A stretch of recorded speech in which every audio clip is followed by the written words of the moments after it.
Much of the world, Bung Karno, believes that Indonesia is now very closely aligned with China. Is this true?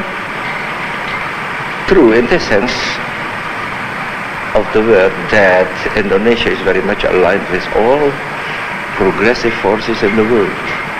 Indonesia is very much aligned with the new emerging forces. It's not only with China, but with any country, any nation with progressive ideas, with progressive policy. But look here. When we made our Declaration of Independence, Proclamation of Independence in August 45, I said in my 17th of August speech last, that about that time also,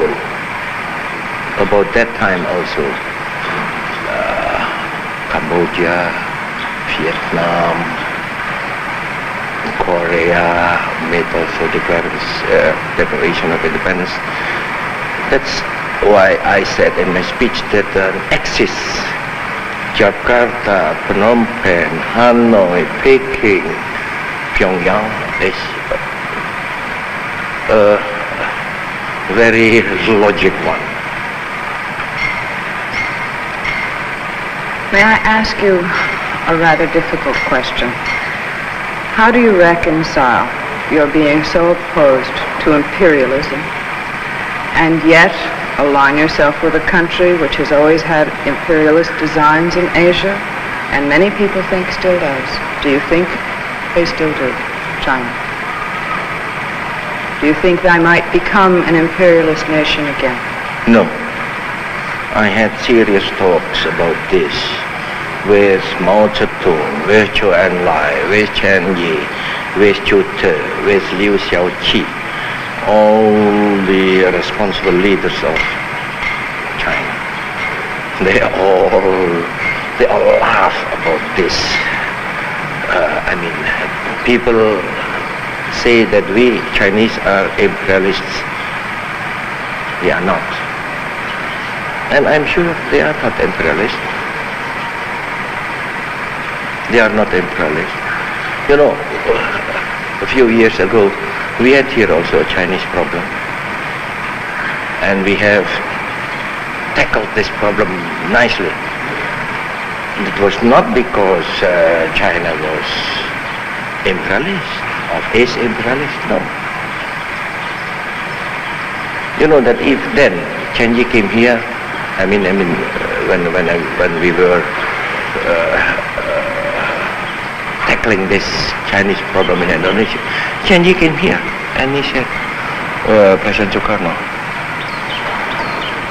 punish them if they are doing things against the interests of your nation and your country. Punish them. So this is a proof that anyhow that Chen Yi is not imperialist and that China is not imperialist. Do you think that this has any possibility of happening, that there might be a clash at some point between the interests of China and the interests of Indonesia? No.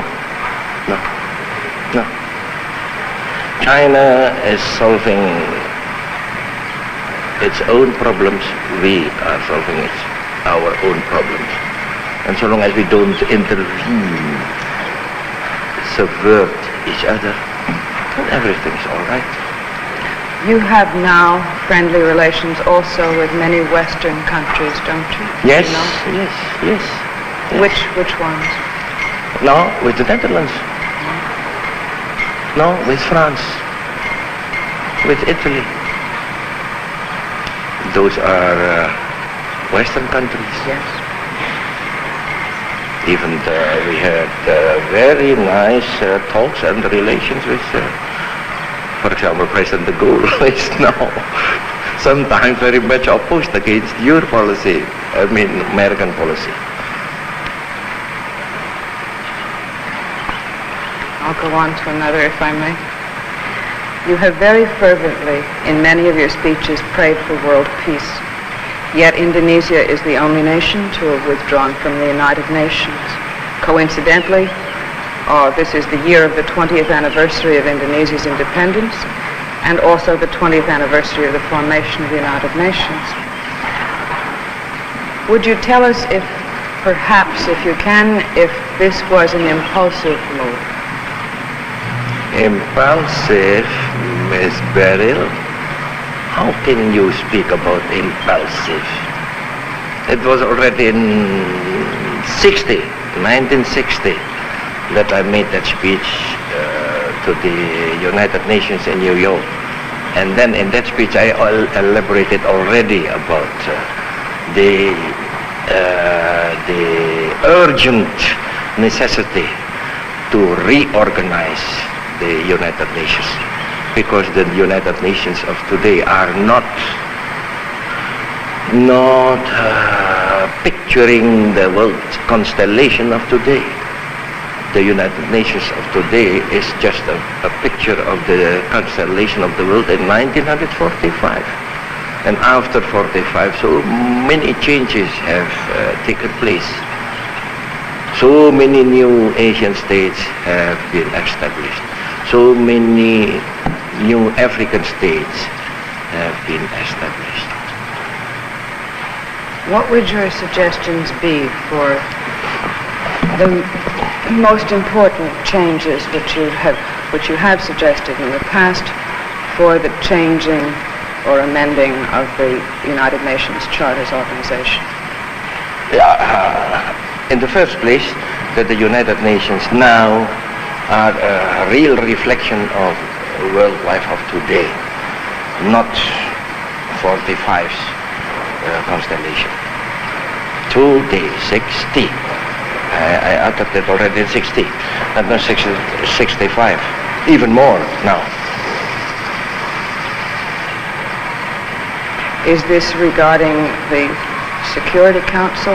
Security Council, United Nations Charter, etc., etc., etc., etc. Do you think that the Security Council should be different, and how? Don't put me into details. Right. Anyhow, do you understand that Security Council is not satisfactory to us?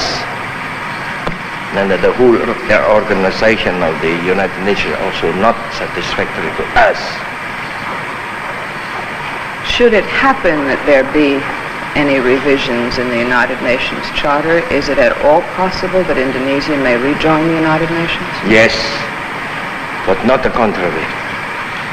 What? We shall never come back to the United Nations before a reorganization of the United Nations.